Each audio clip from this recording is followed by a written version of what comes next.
ભોળા દાદા ઓ આ સર્વિસ સ્ટેશન નું મુહૂર્ત છે હજી હું હુતા અલે હા હા મગજ માંથી ધોઈ ગયો બોલ. અને ઓલી આપણે ચોકલેટ લાવ્યા ક્યાં મૂકી તે ઈ કઈ ખાવા નથી લાવ્યા ઘરાક ને મીઠું મોઢું કરવા લાવ્યા. એ ઘરાક આવ્યું ને એટલે તમને પૂછું હાલો ન્યા ઘરાક આવી ગયો તો ખુરશી નાખીને હવે તમારે ન્યા બેહવાનું અને તમારા પૈસા લેવા રહેવાનું. એ આ તો મમરાભાઈ આવો આવો મમરાભાઈ લો મીઠું મોઢું કરો. જો બોલો ભોળા દાદા ચોકલેટ માં રોડવી નાખવાનું છે. નવું સર્વિસ સ્ટેશન ખોલ્યું 5 કિલો પેંડા નો મગાઈ લેવાય. તમારે તો કેવું છે ને પેંડા મગાઈ નાખો એમ.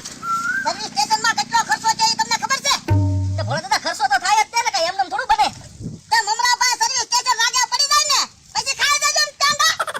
એમ કરશું બીજું હું સારું કર્યું તમે મુહૂર્તમાં ગાડી લઈને આવ્યા. કેમ અમને તો બકુલભાઈ ની બીક હતી સાયકલ લઈને આવશે ને તો મુહૂર્ત બગાડશે બાઈકીમાં. હાસુ કા તો લે હવે વાતો કરમાં ગાડીને ધોવા માંડ. એ હારું હાલો. લાવો મમરાભાઈ 50 રૂપિયા તો લાવો. પણ ભોળા દાદા ગાડી તો પૂરી ધોવાઈ જવા જો પછી પૈસા આપું ને. મમરાભાઈ મુહૂર્ત છે ને એટલે પૈસા માંગો હો નકર પૈસા માંગવાના ન હોય. હા ભોળા દાદા હા હું પૈસા તમને આપી જ દઈશ પણ પેલા ગાડી તો ધોવાઈ જવા જો. લ્યો બોલો લ્યો મારા ઘરે હાંડો પાણી નથી ને અહીંયા તો પાણીની રેલમ શેલ હું કેમ એમ બકુલભાઈ તો હું વાસણ ધોવાનું પાણી નથી ને અહીંયા પાણીથી ગાડીઓ ધોવે હું આ હું સર્વિસ સ્ટેશન બનાવ્યું હા સર્વિસ સ્ટેશન બનાવ્યું. તો ક્યારે બનાવ્યું તે તને થોડું કહેવાનું હોય તને કીધું હોય તો તું સર્વિસ સ્ટેશન બનાવી નાખ્યું હોય તો. હવે થોડો અમારે કઈ ખૂવો હશે તો એની સર્વિસ સ્ટેશન બનાવી કામ અમારા ભાઈ તો હું ભોળા દાદા ના રે ના ધંધાની વાત કોઈને ન કહેવાય સિક્રેટ રખાય. તો આ હું અમારા ભાઈ ગાડી ધોવે હેલા હા બાકી રાતમાં ઊભું કર્યું હું તેમી તો તે અમારે તો ઘરનો કૂવો છે ભૂંગળી લાંબી કરી દીધી સર્વિસ સ્ટેશન. તે પણ સર્વિસ સ્ટેશનમાં કમ્પ્રેસર જોવે આ કઈ દવા છાંટવાના પંપ થી નો ગાડીઓ ધોવાની હોય યા એની વાહ ટીંગાડ્યું ને ઈ કમ્પ્રેસર જ છે. હવે કાંઈ કમ્પ્રેસર નથી દવા છાંટવાનો પંપ છે લો તો બકુલભાઈ લાય પ્રેશર તો છે હું તો તો કેટલા રૂપિયા ગાડી ધોવાના 50 રૂપિયા. 50 રૂપિયા એમ અમરાભાઈ તો હું બકુલભાઈ ગાડી ધોઈ રહ્યા એટલે મારા 50 રૂપિયા દેવા પડશે. તો પણ આપણા ગામના તળાવે વહી જતા હોય તો ન્યા ગાડી ધોઈ નાખતા હોય તો ઈ હાસુ કા બકુલભાઈ તમારું તો હું તે ને કઈ આવી ગાડી નો ધોવા આ તો જો પ્રેશર થી પાણી થી બધું ધોવાઈ જાય. એક કામ કરો ને ભલે દાદા હું મને અહીંયા રાખી લ્યો ને 20 રૂપિયા મને દેજો ના રે ના આ મારો માણસ છે તો ખરો. ઉભા રહો એક કામ કરું હું ગાડી ધોરાવું પછી જાને હું ક્યારેક સાયકલ ધોવા આવું ને તો મને એમને સાયકલ ધોઈ દેવાની હા તો ક્યાં વાંધો છે. તો તમે જોવો હું એલા પંખા ને એવું ધોવા એ હો તમે પંખા જો પાણી નથી આવતું પડે જા આમાં પણ આ ભૂંગળી વળી ગયેલી તો ક્યાંથી આવે. બસ હવે આવશે લે જો આવ્યું. તમે જોવો ધવાડિયામાં પાણી નાખી દેવું છે પછી કેવા ગાડી ચાલુ કરે જોજો હોય કે ડાઘા નો રહી જાય. અરે મમરાભાઈ એક ડાઘ નો રહેવા દો તો વાંધો નહીં. અને બકુડા હું એકલો પંખામાં પાણી બગાડ્યા કરે તું તે. તે પણ ટાયર તો હરખા ધોવા કે નહીં તે ટાયર તો નકરે બગાડવાના જ છે. અરે ભોળા દાદા એમ થોડું હાલે ટાયર તો ધોવા જોવે ને બકુલભાઈ ભલે ને ધોવે તમને શું વાંધો. તે પણ ટાયરમાં એટલું બધું થોડું પાણી બગાડવાનું હોય મમરાભાઈ. તે પણ ટાયર તો હરખા ધોવા કે નહીં પૈસા તમને શેના આપવાના કામ અમારા ભાઈ નકર ભોળા દાદા હું 30 રૂપિયા આપીશ હાલશે. ના રે ના એમ થોડું હાલે 50 રૂપિયા દેવા જ પડશે. તો પણ બકુલભાઈ ટાયર ધોવે છે ધોવા દ્યો ને એને.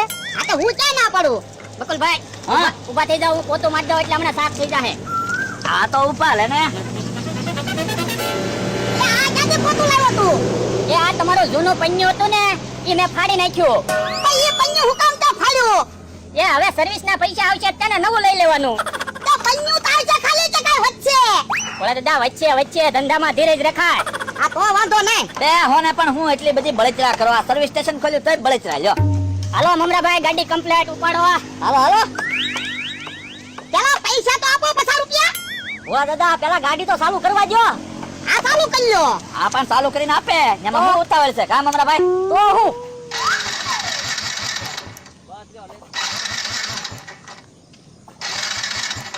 લા ભોળા દાદા આમાં પાવર વહી ગયો લાગે કેમ શરૂ નથી થતી. હે પાવર નથી તો અમારા ભાઈ હા આ પ્લગમાં પાણી નહીં ચડી ગયું ને મને એવું જ લાગે હો બકુલભાઈ. આ સાલીના પોઈન્ટમાં પાણી નાખી દીધેલું છે જોતો એટલે પાવર ન આવતો. તો ભોળા દાદા તમારે તમારા માણસને કેવું જોઈએ ને ધ્યાન રાખે એમ.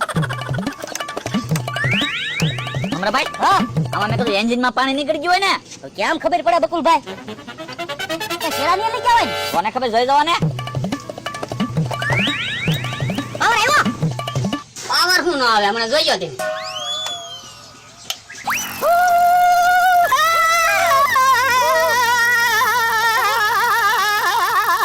હે પાવર વધી ગયો.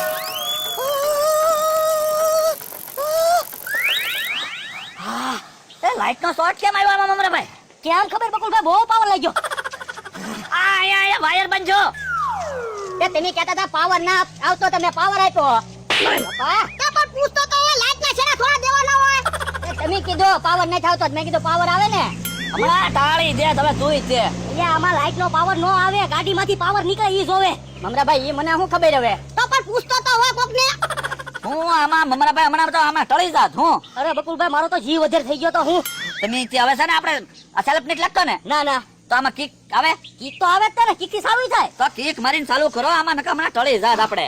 ઓ હું આને કઈ ખબર નથી પડતી.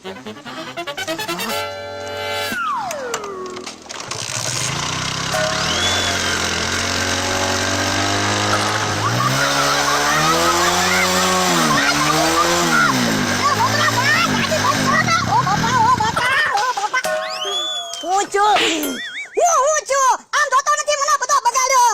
તે ભોળા દાદા મને હું કામ મારો? તે મારે જ તને તમે ગાડી શરૂ કરી તો દવાડીમાંથી પાણી નીકળ્યું. કે મેં થોડું ધવાડિયામાં પાણી ભર્યું. આ તમારો માણસ ગાડી ધોતો તો એને મારો, એને ખબર હોય. બોલતો તું એ ભોળા દાદા ધવાડિયું મેં ના ધોયું, બકુલભાઈએ ધવાડિયું ધોયું. હવે તો મેં તો ટાયર ધોયા ખાલી તો. ટાયર ની તું ભૂંગળી લઈને દવાડીયા બેઠા તો મને ખબર છે. ભોળા દાદા ખોટું ન બોલતો, મને બકુલભાઈ ઉપર વિશ્વાસ છે. તો અને હું તો ટાયર ધોતો તો ત્યાં બેઠો તો મમરાભાઈ તમને ખબર છે કે નહીં? હા મને ખબર છે, એવું કરે જ નહીં. તમને ભલા એની ઉપર વિશ્વાસ હોય, મને એક સાથે વિશ્વાસ ના. એને જ તે દવાડીયામાં પાણી નાખેલું છે. હવે જવા તો ખરા મમરાભાઈ, એની હું મદદ કરાવું તો લ્યો મારી ઉપર ચપી જવા માંડ્યા. તમારી મદદ એ નહીં કરવાની. તે તારી મદદની અમારે સહેજે જરૂર ના. તારે અહીંયા વાડિયા જ નહીં આવવાનું. બોલો જો ભોળા દાદા, એક તો તમે ને અમે ગાડી ધોરાવા આવ્યા અને તમે આવું કરો. ઈ કાંઈ અમારે જોવું નથી. હવે ગાડી શરૂ થઈ ગઈ ને લાવો 50 રૂપિયા હાલો. 50 રૂપિયા હું તમને શાનો આપું?